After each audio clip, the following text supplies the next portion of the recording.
Vídeo Genética Stargardt ABCA4 com doutora Mariana Valim Salles. Agora nós estamos com a doutora Mariana, ela vai fazer também uma breve apresentação e aí nós vamos entrar no tema proposto a ela.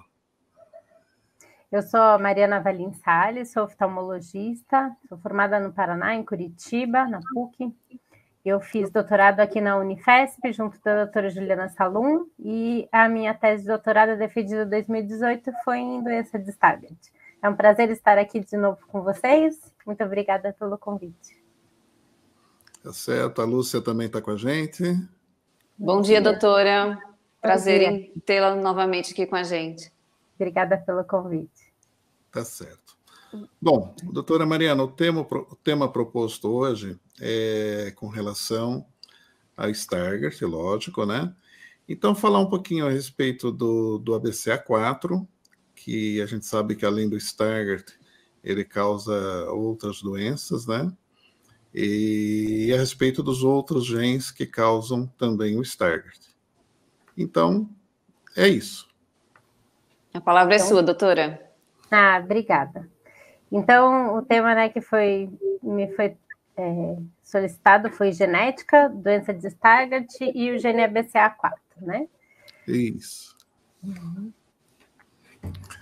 Deixa eu só organizar aqui. Então, quando vamos tentar entender um pouquinho sobre genética, que é algo que, quanto mais conhecimento a gente tem, mais fácil fica de compreender a doença e o seu desenvolvimento, né? Então, as distrofias genéticas da retina, elas têm esse caráter de ser progressivo, lento, e ir acometendo as células retinianas de acordo com o gene que está acometido. Então, quando eu tenho um gene que é responsável por uma função numa célula específica, e esta função genética está deteriorada ou prejudicada, eu vou ter um mau funcionamento celular. E isso vai levar às distrofias celulares, a perdas, degenerações, causando, então, as diminuições da visão. Tá? As doenças genéticas, elas têm uma característica hereditária. Na maioria das vezes, elas são de herança materna e paterna, lateral ou unilateral, né, do fator genético. Existem também as doenças genéticas intrínsecas daquele indivíduo, que ele foi uma alteração genética que foi desenvolvida naquele embrião, naquele bebezinho, antes mesmo de ter uma formação de bebê, e a alteração genética ou nos gametas, óvulo e espermatozoide, e que é intrínseca daquele indivíduo, né? Mas quando a gente está falando aqui das distrofias, a maioria delas tem essa característica de ser hereditária, isto é, herdada de pai e de mãe. Então, como que funcionam as células da retina? A gente tem todas as camadas retinianas com células com funções diferentes. Aqui eu vou explicar um pouquinho sobre duas células, que é o fotorreceptor, que são os cones e bastonetes, e o epitélio pigmentado da retina, que é como um colchão para esses fotorreceptores. Ele fica amparando esses fotorreceptores, os cones e os bastonetes. Essas duas células, elas têm uma interação muito grande para que tenhamos um pleno funcionamento da função visual, né? Então, como que acontece? A gente tem outras células na retina, né? Mas as que agem na captação da imagem, identificação da imagem, são essas duas que, trabalhando juntas, conseguem permitir que a retina entenda as luzes, as imagens que entram através da nossa pupila, tá? E esses raios e que sejam identificados. Então, como que funciona a interação entre elas? Falando de uma genética geral, que eu acho importante a gente começar a ter um pouquinho mais de contato com esse tipo de informação. dentro das células fotorreceptoras, existe uma cascata de funções genéticas que são desencadeadas a partir do estímulo luminoso. Então, a luz que adentra o nosso olho vai até o fundo da retina, passa pelas camadas mais internas da retina, ali, que são as células, né, as ganglionares, milerianas, que são células que a gente vai conversar quando o paciente tem um glaucoma, tem perda de fibras, né? E ela vai atingir o fotorreceptor, os cones e os bastonetes. Essas células, cones e bastonetes, para captar esta luz, elas usam todo o conteúdo de captação luminosa, que são os fotóforos, as rodopsinas, né? E ela vai estimular essa célula na identificação desta imagem. Quando isso acontece, a gente tem essa cascata genética que vai depurar toda a ação do produto desses conteúdos celulares, e daí a imagem vai lá para as células ganglionares, vai para dentro do cérebro, através das fibras, e dentro da célula continua uma ação de reestruturação celular. E é aqui que a gente vai conversar sobre os genes que acometem as doenças genéticas da retina. Como que isso acontece? Quando o gene que é responsável por reorganizar esta célula, deixar esta célula fotorreceptora pronta para receber um novo estímulo luminoso, e existe um erro nessa sequência genética, essa célula tem dificuldade em voltar ao estado de ativação. E quando isso acontece, quando ela tem dificuldade em voltar, os produtos decorrentes do estímulo luminoso vão se acumulando dentro dessa célula. E isso intoxica a célula e vai levar a um sofrimento celular e, então, a uma degeneração. Uma degeneração a gente entende como uma perda daquela célula.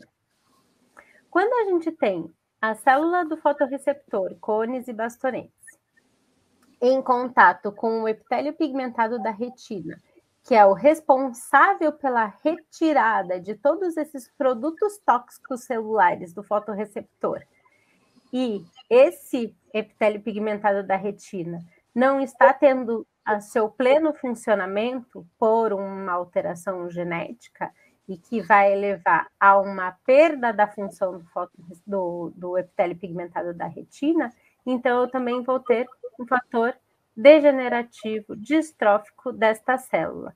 A gente entende como uma perda celular. Então, por que eu quis explicar isso para vocês assim bem pausadamente? Para entender que todo o processo de degeneração das células da retina tem um start luminoso, que é o que faz a célula funcionar, e depois deste funcionamento celular, ela tem dificuldade de retornar ao estado receptivo de novas imagens, porque essa célula está com dificuldade de trabalhar. E esse trabalho deficiente é porque o código genético está alterado. Entendido isso, que a gente tem alterações tanto no fotorreceptor quanto no epitélio pigmentar da retina, né, essas alterações genéticas que vão levar a uma distrofia, a uma degeneração celular, a gente está diante de todas as distrofias da retina, tá? Temos a amarose congênita de Leber, que são genes que estão no epitélio pigmentado, tem a doença de Stargardt, que é um gene que está dentro do fotorreceptor. Então, todas essas alterações genéticas, a depender de onde esse gene age, eu vou ter uma manifestação diferente, tá? E vamos entender um pouquinho sobre o padrão de herança, então. Como eu comentei, a gente tem uma herança integral biparental. A mãe transfere um erro genético para o filho e o pai transfere um outro erro genético para o filho.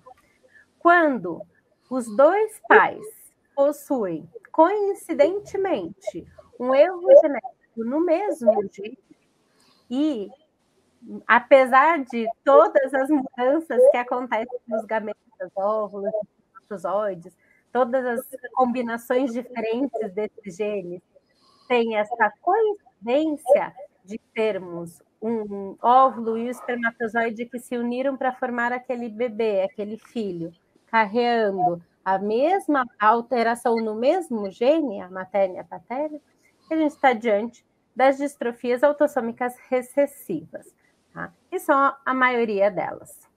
Então, para que isso aconteça, nas formas mais frequentes, a gente tem essa herança biparental. Então, vamos falar um pouquinho da doença de Stargardt, que ela, na sua maioria dos casos, é uma doença de herança recessiva. Eu não vou entrar nos outros tipos de herança, porque senão eu vou me alongando aqui no meu tempinho. Então, vamos pensar sempre no mais frequente. Então, a doença de Stargardt, ela foi descrita por Carl Stargardt em 1909, como sendo uma degeneração macular da infância, que acometem as crianças numa fase de início de escola, entre 5 e 16 anos de idade. É uma doença degenerativa que tem progressão lenta e que vai acometer inicialmente o centro da visão, responsável pela leitura, pela observação de detalhes. E ele descreve essa alteração no início, nos seus primeiros sintomas, como uma alteração que não traz uma mudança da retina. E com o passar do tempo, a gente observa pequenas alterações no centro da retina, na área foveal, que é a responsável pela leitura, e isso vai aumentando em quantidade à medida que a doença vai passando. Com este desenvolver da doença de Stargardt, são observados pontos amarelados na retina, conhecidos como flecks. E a gente costuma falar na retina, neste momento você tem muitos flecks, ou neste momento você não tem tantos flecks, né? Ou pontos amarelados. Ou às vezes a criança, nos primeiros sintomas de baixa visão, a gente faz um exame, né, do fundo do olho, mapeamento de retina, a gente fala, nossa, tem uma alteração tão sutil, ainda não vejo flecks. Por quê? O que são esses pontos amarelados na retina, na doença de Stargardt? São justamente acúmulos de produto celular dentro desses fotorreceptores por um mau funcionamento genético. Tá? E então estávamos diante aí uma doença descrita em 1909, né? Diante de uma doença que sabia que acometiam crianças, não sabia direito como ela era herdada e nem por que algumas crianças tinham a doença, até que então, com o avanço da ciência, da tecnologia, dos conhecimentos em geral, obteve-se a capacidade de identificar os códigos genéticos humanos e, então, perceber que, quando alguns indivíduos tinham uma alteração neste gene específico, era correspondente às manifestações oculares. Então, a LickMed, que é um estudioso que a gente conhece, que está super ativo sempre na doença de Stargardt, em 1997, ainda quando estava conhecendo sobre os códigos do genoma, né, humano, ele identificou que quando o paciente tinha uma doença de Stargardt, mais frequentemente a alteração estava no gene ABCA4. O gene ABCA4, então, é um gene que está ativo, funcionante dentro do fotorreceptor, que é o cone e o bastonete, né? E quando este ABCA4 não está funcionando direito por um erro genético, a gente tem justamente aquilo que eu expliquei, um acúmulo de produto do ciclo visual, um resíduo depois da estimulação celular per óvulo, luz que fica contido dentro desse fotorreceptor e ele não consegue ser degradado pelo epitélio pigmentado da retina, simplesmente porque o gene ABCA4 não é capaz de remover este produto de dentro da célula do fotorreceptor para que ele chegue até o epitélio pigmentado da retina, que é esse colchãozinho que a gente tem ao redor dos fotorreceptores. E isso vai, à medida que essas células vão sendo estimuladas pela luz, esse produto vai aumentando em quantidade. E quando ele ocupa grande espaço dentro da célula fotorreceptora, no exame de fundo do olho, a gente vê aquelas manchinhas amareladas, que são os flecks, e isso me traduz que aquela célula está em sofrimento, porque ela está intoxicada, e essa toxicidade celular é que vai levar a uma degeneração e uma atrofia desta célula.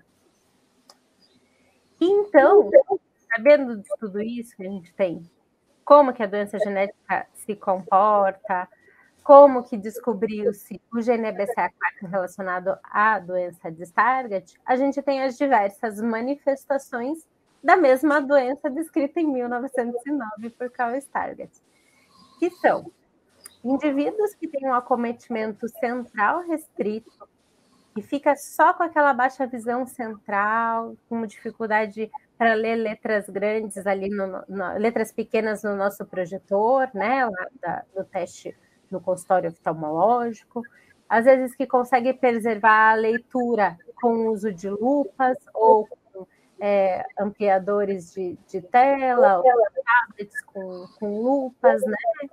Então, a lupa eletrônica ou a lupa manual. E essa área da retina acometida, que entrou em distrofia, fica ali só no centro. E o resto da retina, que é a nossa visão periférica, fica preservada.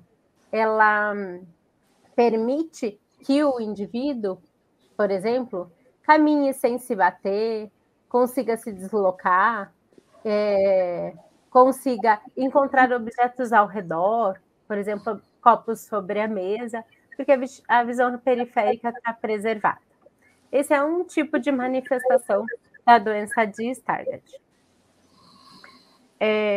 Num caso que tem uma doença um pouco mais avançada no seu acometimento, nós temos indivíduos que têm uma alteração central mais pronunciada, uma perda mais intensa, dificuldade, então, de ler com as lupas eletrônicas ou com as lupas manuais, e um acometimento periférico moderado, que, apesar de ainda conseguir se deslocar, precisa prestar um pouco mais de atenção em todos os seus caminhares, para que consiga encontrar pontos da retina que permitam que ele consiga se movimentar.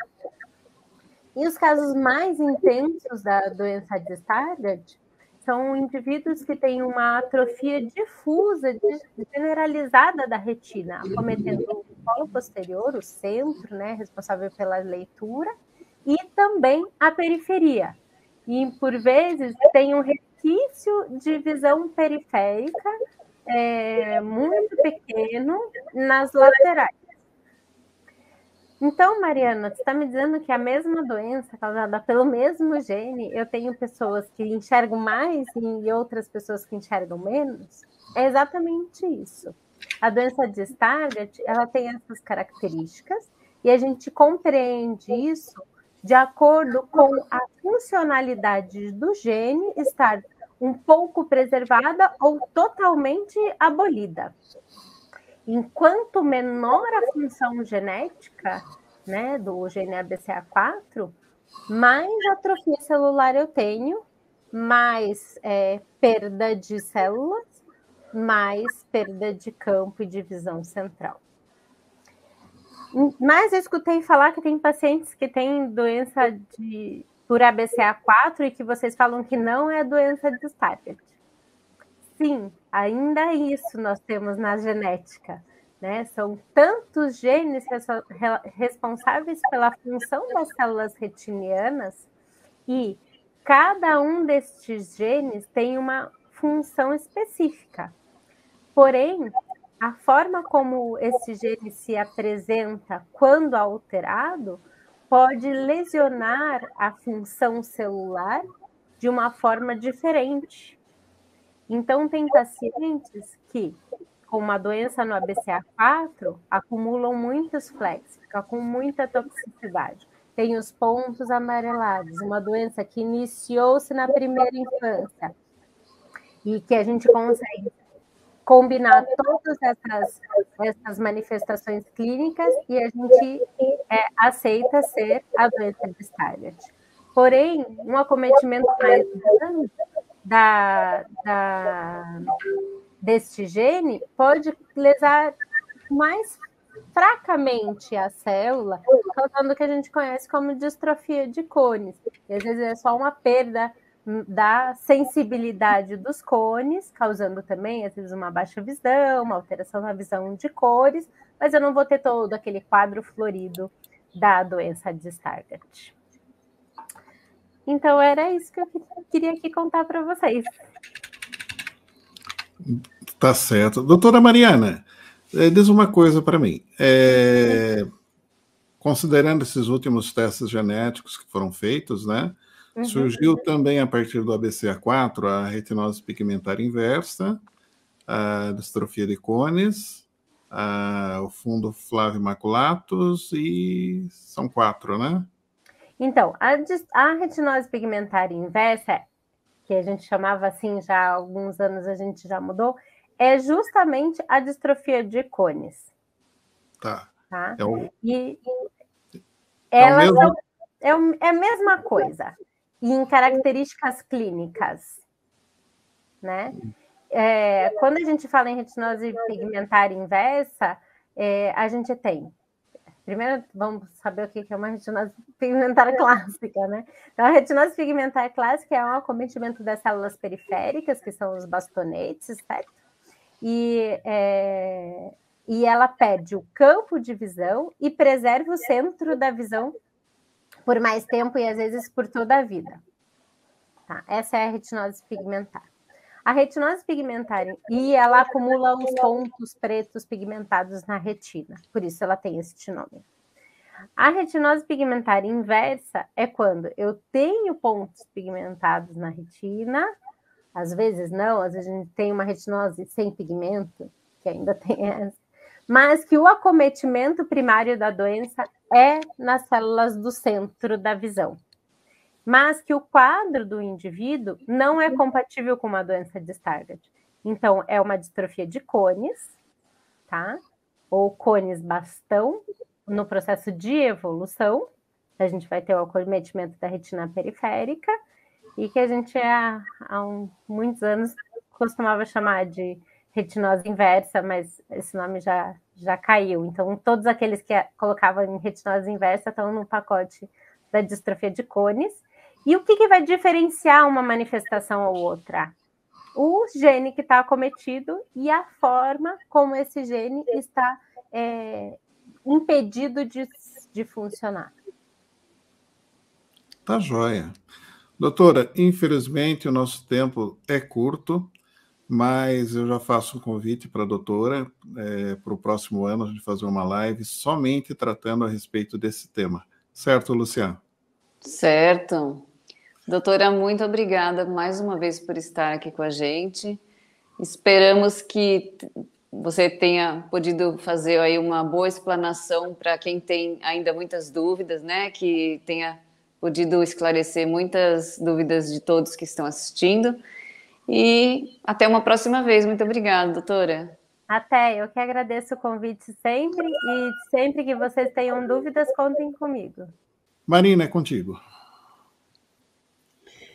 Beleza, doutora Mariana, muito obrigada, Lúcia, muito obrigada, Roberto.